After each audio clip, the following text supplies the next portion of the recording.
اعوذ باللہ من الشیطان الرجیم بسم اللہ الرحمن الرحیم اللہم صلی علی محمد وآل محمد وعجل فرجہم واہلک عدوہم من الجن والانس من الاولین والآخرین۔ محترم ناظرین و سامعین السلام علیکم۔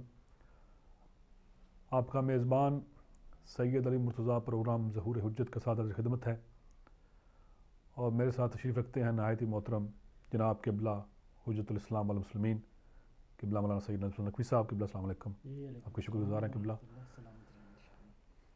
قبلہ، جو پچھلے پروگرام میں آپ سے ہم نے رہنمائی حاصل کی ہے، آپ نے مدینہ فاضلہ پہ گفتگو کی اور انسانی مستقبل کے بارے میں آپ کی گفتگو سے ہم مستفید ہوئے ہیں۔ جو مختلف نظریات ہیں ان کا مختصر جائزہ اگر آپ دیں تو۔ ایک مسلسل ایک بحث سے تو ہماری یہی جاری ہے کہ انسان کا مستقبل جو ہے وہ کیا ہوگا، اور اس کے لیے مختلف انسانوں نے مختلف خواب دیکھے ہیں۔ تو بنیادی طور پہ 4 نظریات ہیں جس کا گزشتہ نشست میں بھی ذکر ہوا ہے۔ اب کچھ اس کی نئی جہتیں جو ہیں بھی انشاءاللہ آج بیان ہوں گی۔ ایک تو نقطہ نظر یہ ہے کہ یہ جو آسمانی دین ہیں جتنے بھی جو معروف ہیں اور جو جن کا نقطہ نظر یہ ہے کہ وہ آسمانی دین ہے، ان سب کا عقیدہ ایک ہے کہ اللہ جو اس کائنات کا بنانے والا ہے اس کی رحمت واسعہ سے یقیناً ایک روز انسان جو ہے وہ ایک ایسا مستقبل دیکھے گا جس میں دنیا میں امن ہوگا، سکون ہوگا، اور انسان جو ہے تمام تر اس کی جو پریشانیاں ہیں ان کا علاج ہوگا، اور یہ سارا نظام جو ہے وہ کسی ایک ایسے انسان کے ہاتھوں قائم ہوگا جو کہ ان سب اہل ادیان جو ہیں ان کا یقین یہ ہے کہ وہ انسان کامل ہوگا، وہ انسان معصوم ہوگا۔ اب نام مختلف ہیں ان کے ہر ایک کے عقیدے کے مطابق۔ اہل اسلام کا عقیدہ یقیناً یہی ہے کہ امام مہدی علیہ الصلوۃ والسلام آئیں گے اور یہ ساری مشکلات ان کے توسط سے آسان ہوں گی، حل ہوں گی۔ تو بہرحال کلی طور پہ ہم یہ کہہ سکتے ہیں کہ ایک نظریہ یہ ہے ادیان آسمانی کا، یا بہرحال جس کو کہہ سکتے ہیں آپ جو لوگ کسی نہ کسی ایک ماورائی عقیدے کے قائل ہیں، ان سب کا نقطہ نظر یہ ہے۔ دوسرا جو ہے وہ کچھ نہ کچھ ہم نے اس پہ بحث بھی کی، وہ یہ ہے کہ انسان جو ہے اپنے علم اور عقل کے زور پہ بہرحال اس قابل ہے کہ باوجود کہ کمیاں ہیں، کاستیاں ہیں، اور انسان اس قابل ہے کہ اپنا مستقبل خود ہی سنوار لے بغیر کسی قادر ازلی کی حمایت اور مدد کے۔ خود انسان اس قابل ہے کہ یہ یوں کر لے گا۔ بہرحال ہم نے اس پہ اعتراض کیا، کہا کہ اس میں ایک چیز اگر آپ شامل کریں تو بات آگے بڑھ سکتی ہے، وہ انسان کا نفس ہے جو کہ جب تک اس کو مہار نہ کیا جائے علم اور عقل کے زور پہ انسان کچھ نہیں کر سکتا، جو کہ ہم انسانی تاریخ میں دیکھ رہے ہیں۔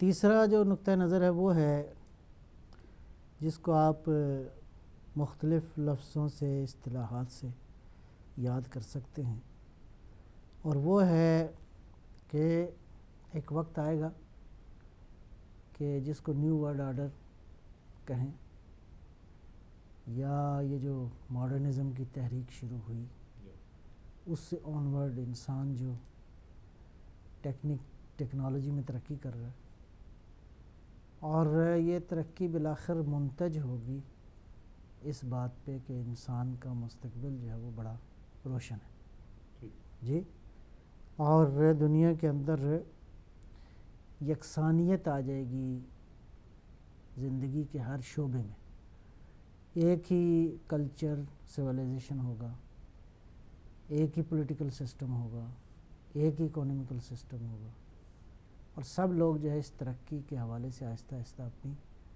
ساری مشکلات کو حل کر لیں گے. تو ایک نقطہ نظر یہ بھی ہے. لہٰذا دنیا کے اوپر یہی ماڈرن تہذیب جو ہے یہ اس کی ایک نئی شکل جو ہے وہ ہوگی اور دنیا میں امن ہو جائے گا. چوتھا جو نظریہ ہے وہ ہمارا نقطہ نظر ہے جی، کہ ایک معصوم انسان جو ہے وہ آئے گا، اللہ کا نمائندہ، نبی اکرم صلی اللہ علیہ وآلہ وسلم کی اولاد اور نسل اور ان کی اطرت سے، اور یہ اس کے ہاتھوں اللہ کا آخری دین جو ہے وہ اس کا میسیج پوری دنیا میں ظاہر ہوگا.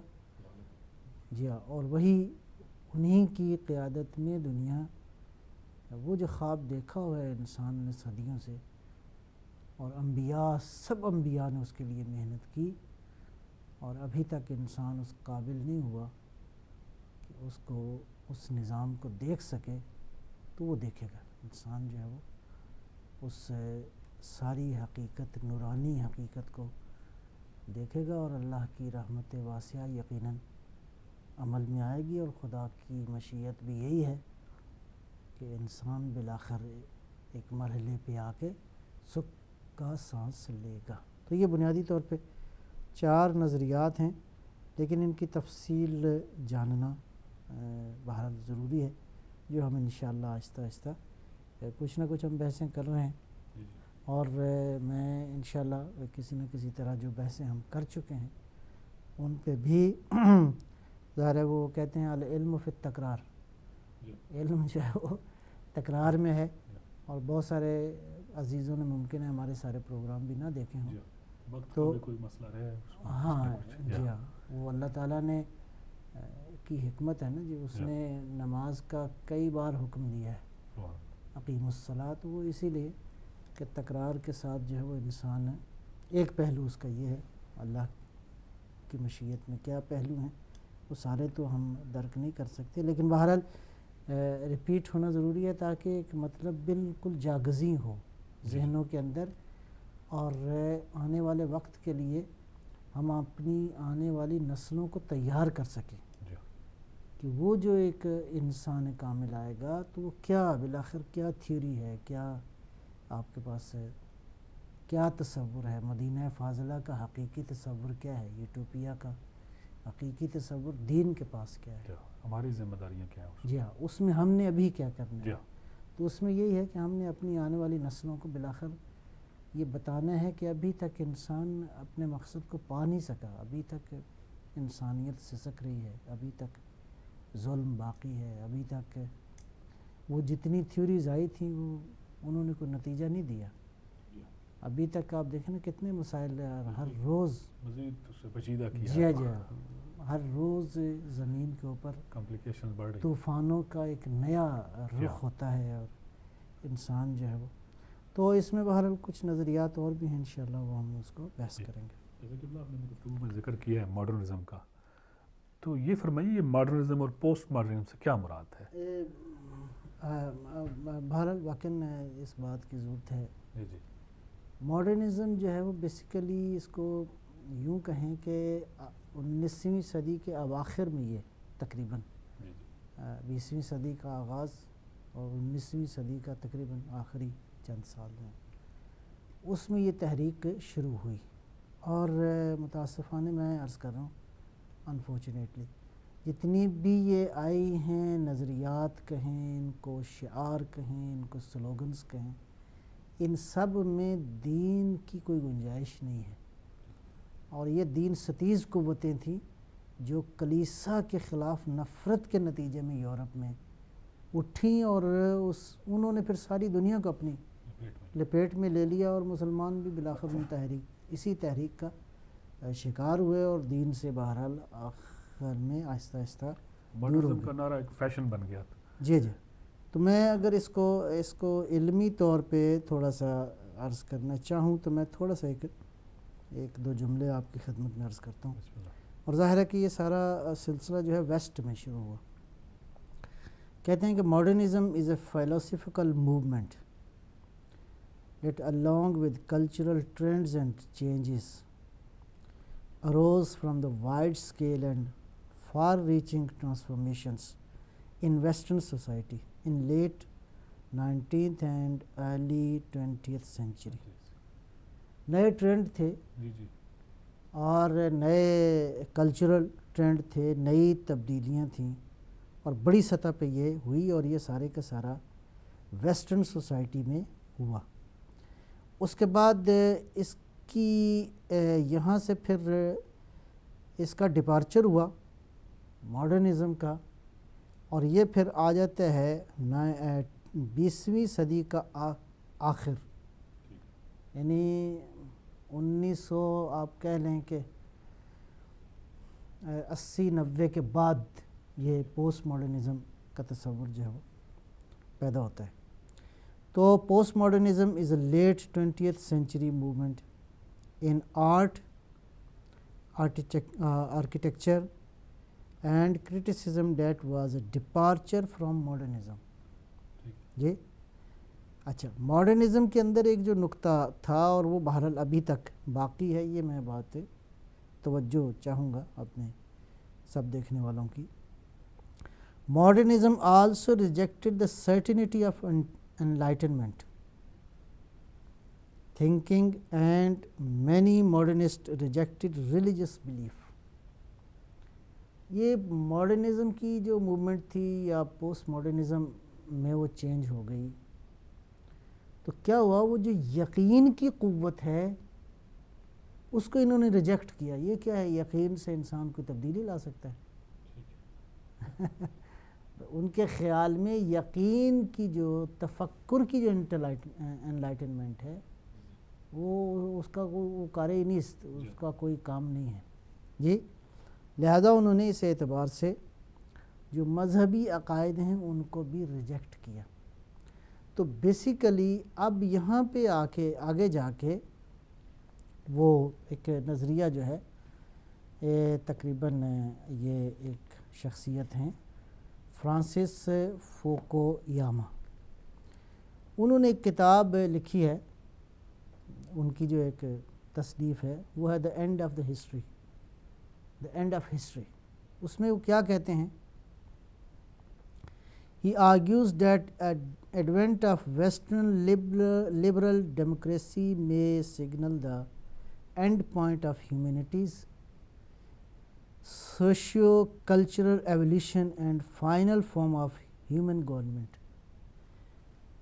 ان سب کی نظر میں جو ویسٹرن لبرل ڈیموکریسی کا جو تصور ہے آخر اسی کی فتح ہوگی. جی لہذا آخر میں جو کام ہوگا، اینڈ پوائنٹ جو ہوگا انسانیت کا، وہ ہوگا سوشیو کلچرل ایولیوشن اور حکومت کا وہ تصور جو کہ ویسٹرن لبرل ڈیموکریسی کے ماتحت بنتا ہے.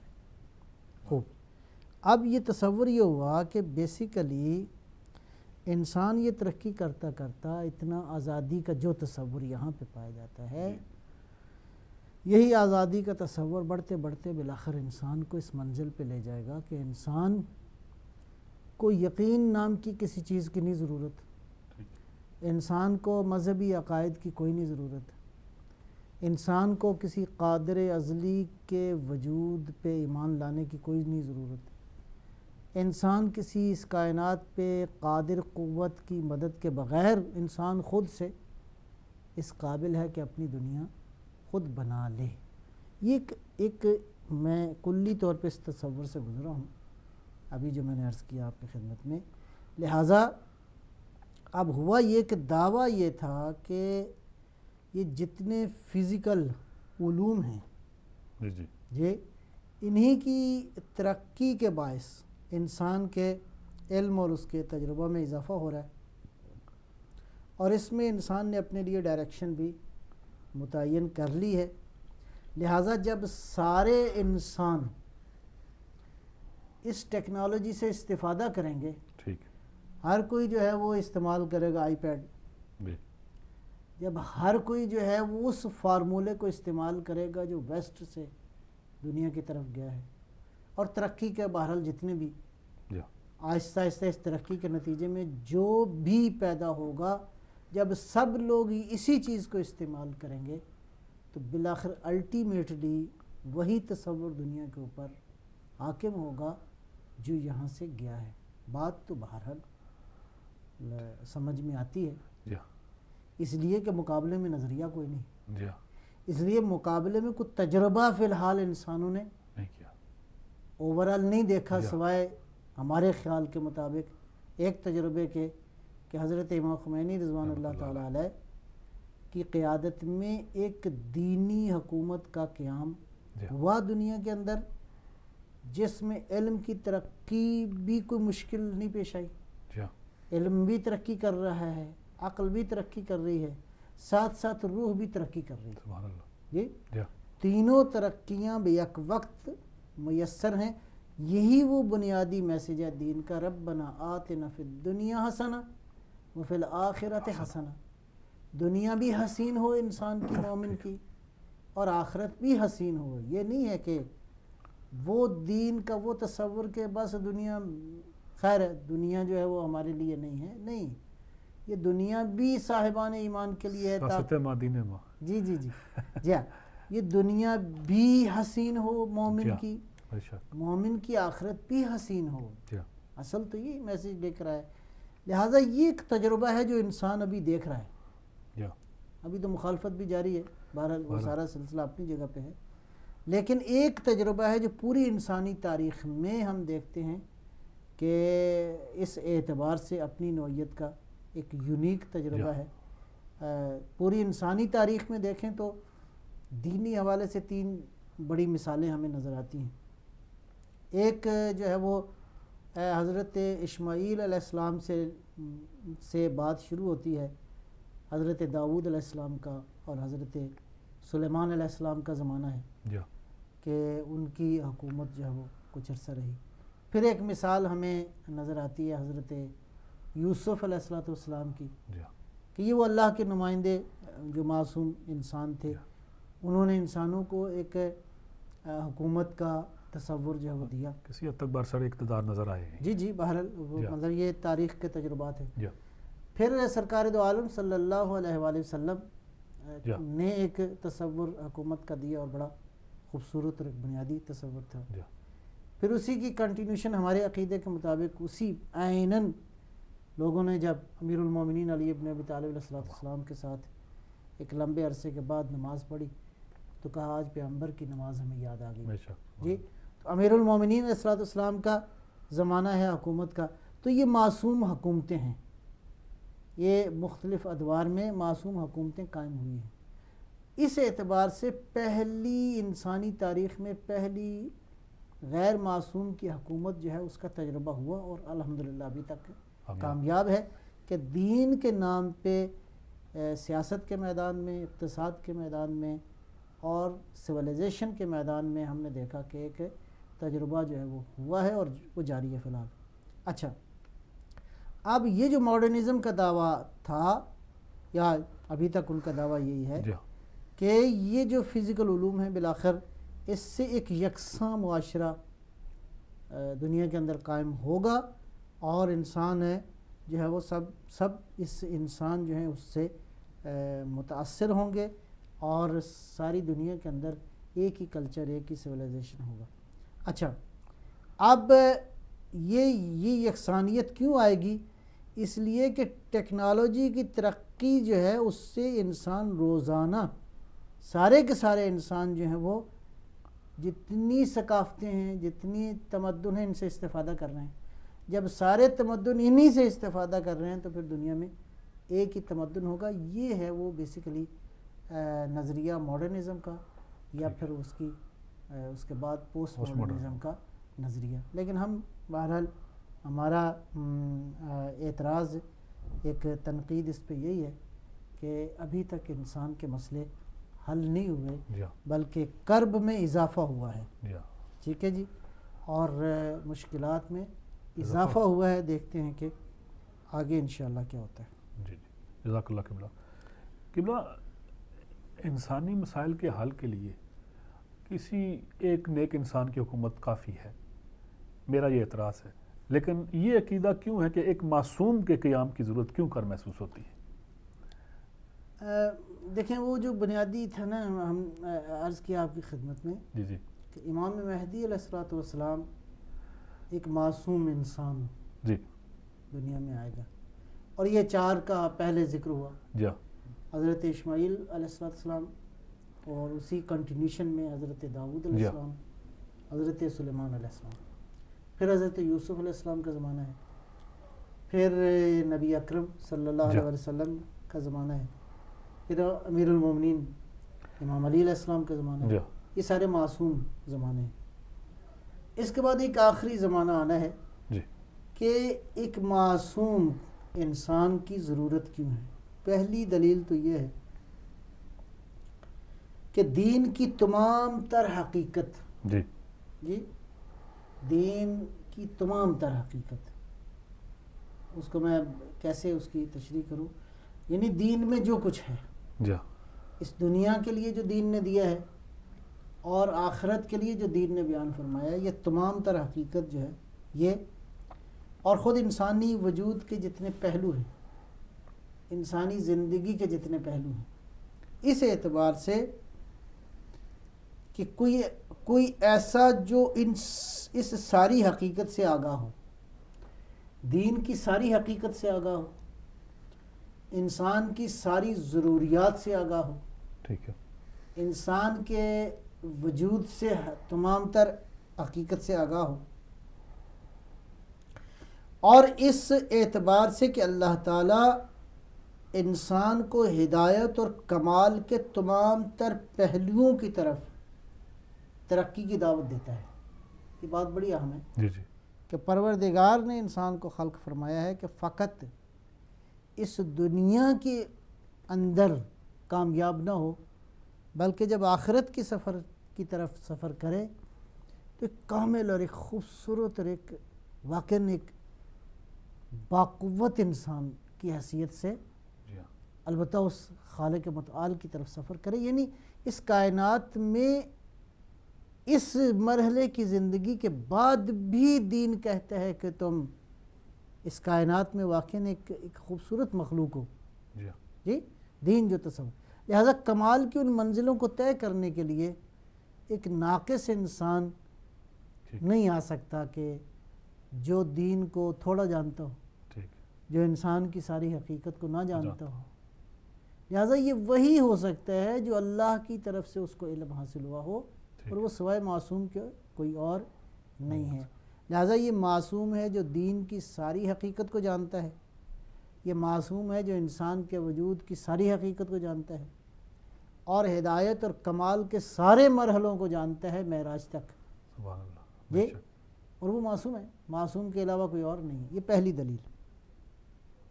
اچھا، دوسری بات یہ ہے کہ ہدایت جو کہ اللہ تعالیٰ کی حتمی ترین سنتوں میں سے ہے، کبھی معطل نہیں ہوئی۔ میں کیسے بات بیان کروں کہ کربلا ہوئی لیکن ہدایت کا راستہ نہیں رکا، اس سے بڑی دلیل کیا ہو سکتی؟ آیا پروردگار نے ہدایت کو روک دیا؟ یا مثلا واقعہ طائف ہوا جس میں اس کائنات کے رسول پہ جو ظلم ہوا، سر سے پاؤں تک حضرت کا وجود اقدس جو ہے وہ لہو میں تر تھا، تو اس کے باوجود بھی ہدایت نہیں بند۔ اس کا مطلب یہ ہے کہ ہدایت اور انسان کا کمال کی طرف جانا یہ اللہ کا ایک حتمی فیصلہ ہے، لازم و ملزوم ہے کہ ہدایت، بالکل ایسے ہی اللہ تعالیٰ کا حتمی فیصلہ ہے، اس کی سنت حتمی ہے کہ انسان کو اس نے ہدایت کرنی ہے، اور یہ امر کبھی معطل نہیں ہوا۔ ٹھیک ہے، اب اس ہدایت کو کمال تک پہنچانے کے لیے کون آئے گا؟ ظاہر اسی کی طرف سے کوئی ایسا انسان جو کہ کامل ہو اور اس ساری ہدایت کی حقیقت کو جانتا ہو۔ یہ دو دلیل ہو، جس کی طرف سے ہدایت ہے ہادی بھی اسی کی طرف سے ہو۔ احسن، بالکل ایسے ہی، جی۔ اگلی بات یہ ہے کہ دین جو ہے وہ عالمی سطح پر عدالت کے نظام کو نافذ کرنے کا دعویٰ دار ہے۔ نظام عدل ساری دنیا کے اندر کسی مشرق مغرب کی کوئی تفریق نہیں ہے، وہ دین جو کہ کامل دین ہے، جو کامل ضابطہ حیات ہے، اور جس کا دعویٰ یہ ہے کہ وہ انسان کی ساری ضروریات کو پورا کرنے کی پوری صلاحیت رکھتا ہے. سبحان اللہ. یہ بات بڑی اہم ہے. جا جی، وہ دین جو انسان کی ساری ضروریات، چاہے وہ مادی ہوں، چاہے وہ معنوی ہوں، چاہے وہ علمی ضروریات ہوں، چاہے وہ عقلی ضروریات ہوں، چاہے وہ سیاسی ضروریات ہوں، چاہے کوئی بھی کسی طرح کی کوئی ضرورت ہو، دین کا دعویٰ، اور وہ جو آخری اور حتمی دین ہے، اس کا دعویٰ یہ ہے کہ انسان کی تمام تر ضروریات کو پوری کرنے کی پوری صلاحیت میرے اندر موجود سبحان ہے. اللہ. جب اس طرح کا دین ہو، مکمل ضابطہ حیات. مکمل ضابطہ حیات کا مطلب یہ ہے کہ دین کے پاس یہ جو پروگرام موجود ہے، جی اس میں افراط و تفریط نہیں ہے. اس میں تعلیم، تربیت، اقتصاد، سیاست، اخلاق، کلیکٹیو اور سوشل لائف کے تمام تر جو آسپیکٹس ہیں، ان کو بالکل ایک عادلانہ نظام پہ قائم کر سکتا ہے یہ دین. سبحان اللہ. معاشرے کی تمام ضروریات کو. ہاں، وہ چاہے اس کا تعلق اخلاقیات سے ہو، جی. چاہے اقتصادیات سے ہو، چاہے سیاست سے ہو، عمرانیات سے ہو. عمرانیات سے ہو، اس کا اجتماعی زندگی سے ہو، اس کا تعلق تعلیم سے ہو، اس کا تعلق تربیت سے ہو، اس کا تعلق علم سے ہو، عقل سے ہو، نفس سے ہو، زمین سے ہو، زمین سے ماورا سے ہو. سبحان اللہ. اب اس سے بڑا دعویٰ کیا کرے. سبحان اللہ. ابھی اس کا مطلب ہے دنیا نے نہیں دیکھا دین کی اس نورانیت کو. جا لعلہم یتفکرون. ابھی اس پہ نہیں. لہٰذا اب یہ اس سطح کا پروگرام کون نافذ کرے گا؟ آیا ناقص یا کامل؟ کامل. لہٰذا اس کا مطلب ہے میں اس کو اب یوں اگر کہوں کہ دین بھی معصوم ہے، سبحان اللہ. تو وہی آئے گا جو خود معصوم ہو، تاکہ معصوم دین کی حقیقت کو دنیا کے سامنے آشکار کرے. سبحان اللہ. جزاک اللہ. دین معصوم ہے، گویا اس کا مطلب یہ ہے کہ دین میں ہرگز انحراف نہیں ہے، باطل نہیں ہے، بے شک. کجی نہیں ہے. بے شک. کامل عادلانہ نظام دین کے پاس موجود ہے، جو ہے وہ حق ہے. حق ہے. لہٰذا ایسا انسان جس میں یہ صفات نہ ہوں، اس سے یہ توقع نہیں کی جا سکتی کہ وہ عدالت کا وہ نظام قائم کرے گا جس کا دین نے دعویٰ کیا. اب اس کا مطلب کیا ہوا؟ میں تھوڑا سا خلاصہ عرض کرتا ہوں. بسم اللہ. وہ مہدوی تمدن، دا سویلائزیشن آف امام مہدی علیہ السلام، اس کا کانسیپٹ کیا ہے؟ ایسا تمدن ہے جہاں ساری چیز کا، ہر چیز کا محور لا الہ الا اللہ ہے. سبحان اللہ. قولوا لا الہ الا اللہ تفلحوا. بسم اللہ الرحمن الرحیم. قل هو اللہ احد. تمام تر انبیاء صلوات اللہ علیہم اجمعین کے میسج اور پیغام اور شریعت کا محور عبودیت پروردگار. بے شک. بس ایسا دین جو خدا محوری پر مبنی ہے. سبحان اللہ. لہذا مہدوی تمدن کی سب سے بڑی اہم خصوصیت جو سارے انبیاء کے میسج کی خصوصیت ہے، وہ ہے خدا محوری، اور ایسا تمدن جس میں مرکز، جس سسٹم کے اندر عدالت کا نظام ہوگا. عادلانہ نظام کا کیا معنی ہے؟ سیاست عدالت کی بنیاد پر، تعلیم عدالت کی بنیاد پر، سبحان اللہ. اخلاق عدالت کی بنیاد پر، سبحان اللہ. اقتصاد عدالت کی بنیاد پر، ہر چیز یعنی عدالت ہے محور. اور عدالت کی کیا تعریف کی گئی ہے؟ وضع الشیء علی موضعہ. سبحان اللہ. ہر چیز اپنے مقام پر ہو، یہی کائنات کا حسن ہے سبحان اور اللہ. یہی عدالت ہے. اس لیے روایات میں ہے کہ اگر نظام عدل نہ ہوتا تو یہ کائنات اپنے محور پہ باقی نہ رہتی. یہ عدل ہے، یہ نظام ہے، یعنی جہاں جس چیز کو ہونا چاہیے خالق نے اس کو وہیں پہ رکھا ہے. یہی اس کی خالقیت اور اس کی عظمت کی بھی دلیل ہے، اور اس کائنات کے حسن کی بھی دلیل ہے. سبحان اللہ. تمدن مہدویت امام زمانہ، یہ دا سویلائزیشن آف امام مہدی کا مطلب کیا ہے؟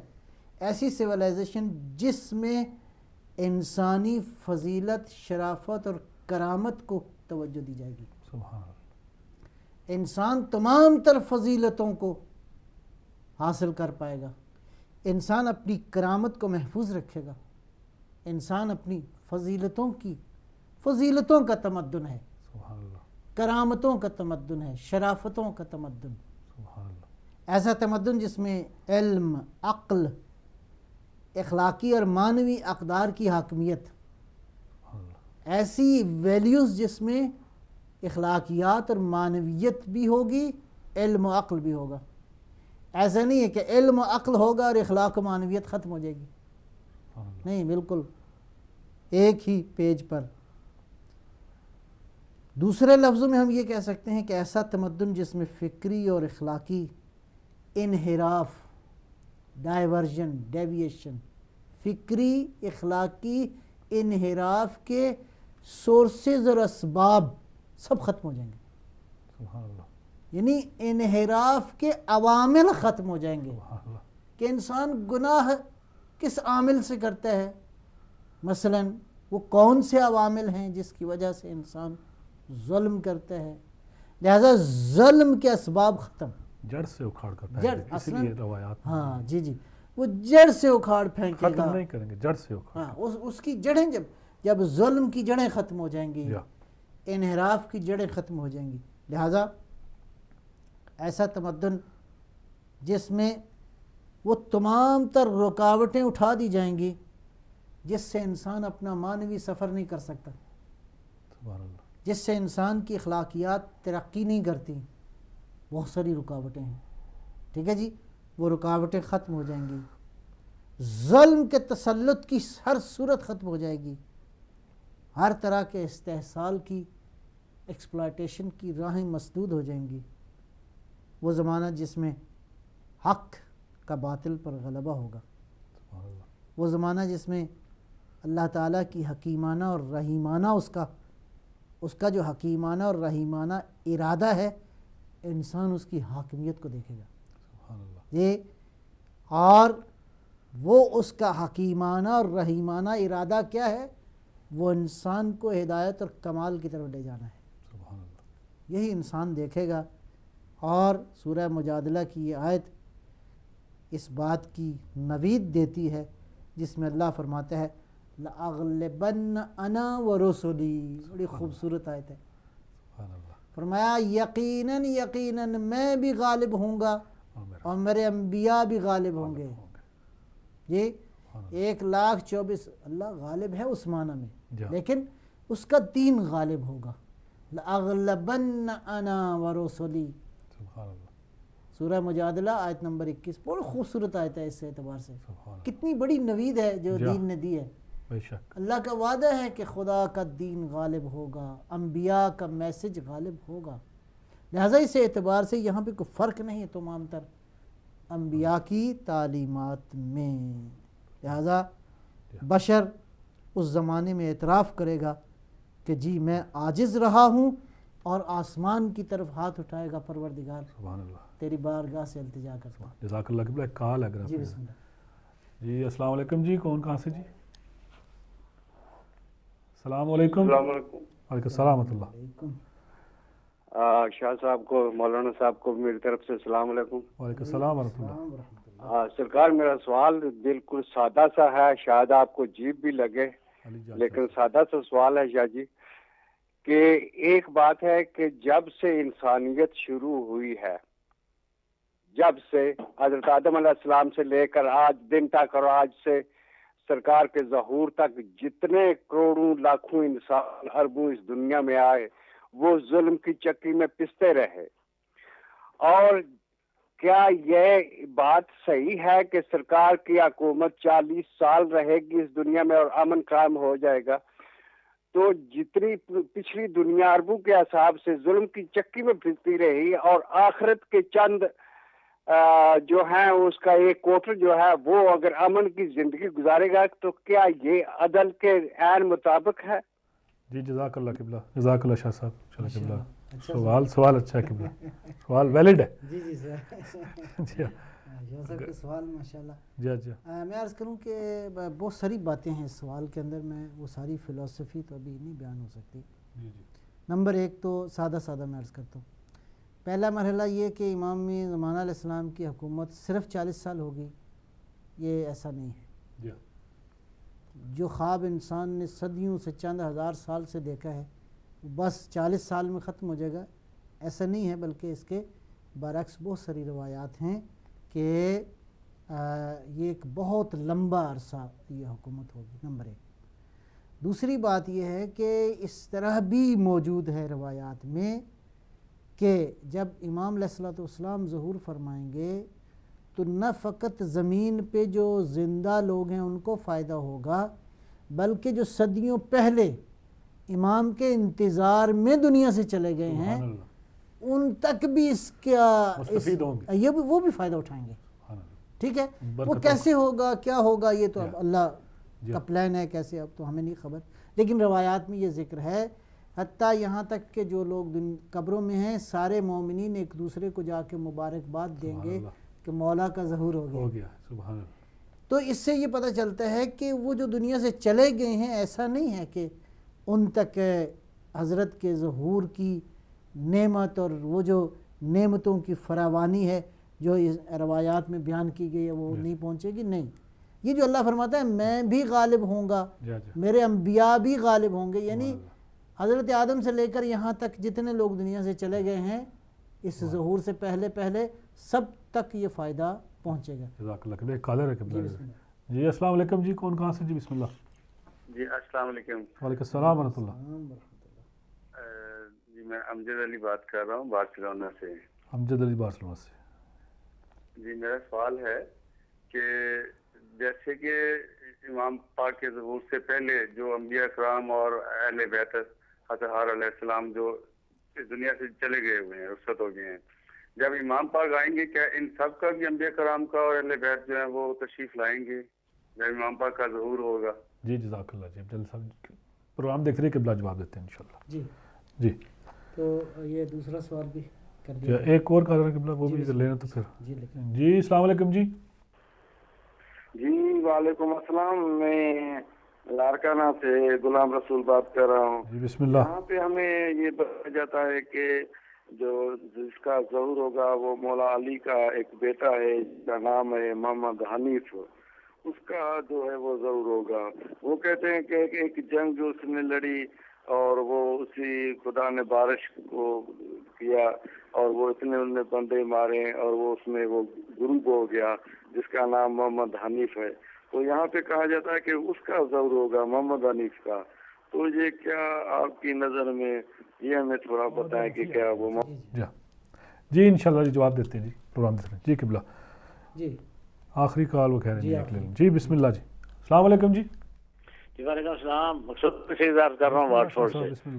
قبلہ کی خدمت سوال ہے کہ ہمارے کچھ بھائی یہ کہتے ہیں کہ حضور نے فرمایا میرے صحابی ستاروں کی مانند ہیں، جس کے بھی ساتھ چل پڑو وہ راہ راست پہ پہنچو گے.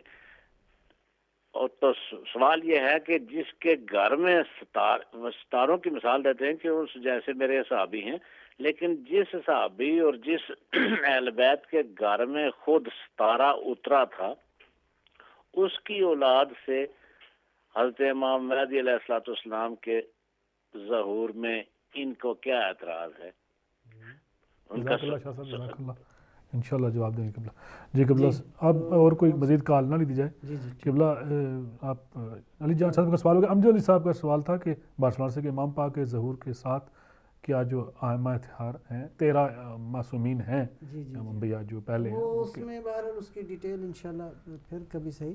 جی وہ یہ ہے کہ تقریباً جو روایات میں بات بیان کی گئی ہے تقریباً 8 سال لگیں گے کہ دنیا پہ امام علیہ الصلوۃ والسلام کا بالآخر یہ سارا سلسلہ جو ہے وہ قائم ہو جائے گا، نظام حکومت قائم ہوگا، ایک نظام عدل قائم ہوگا اور حضرت مسیح علیہ الصلوۃ والسلام بھی ظاہر ہے کہ ساتھ ہی ہوں گے.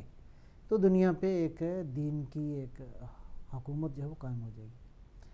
اور اس کے بعد ہمارا تو عقیدہ ہے کہ اللہ کی قدرت سے، اللہ کی مشیت کے مطابق جو باقی ائمہ ہیں اور نبی اکرم صلوات اللہ وسلام اللہ علیہ حضور بھی تشریف لائیں گے، اور ظاہر ہے کہ خدا قادر ہے اس بات پہ، پروردگار، تو ہمارا عقیدہ ہے کہ وہ تشریف لائیں گے دوبارہ، ٹھیک ہے جی، اور وہ آئیں گے اور اس کے بعد پھر اپنے اس بیٹے کی تائید بھی کریں گے، اور کیا نورانی ماحول ہوگا جب یہ ساری ہستیاں ہوں گی۔ لیکن انبیاء کے بارے میں ایسا کوئی بیان نہیں ہے، اللہ چاہے تو آ سکتے ہیں وہ بھی سارے، لیکن بہرحال یعنی روایات کو اگر دیکھا جائے تو بہت سارے سابقہ مومنین بھی وہ رجعت کریں گے، اور خداوند عالم قادر ہے اس بات پہ کہ وہ رجوع کریں گے دوبارہ اور آئیں گے، اور آ کے اس حکومت میں وہ بہرحال ان کا ایک سہم اور ان کا حصہ جو ہے وہ ہوگا۔ اس کے علاوہ بھی بہت ساری باتیں باریک ہیں، وہ انشاءاللہ پھر کبھی سے۔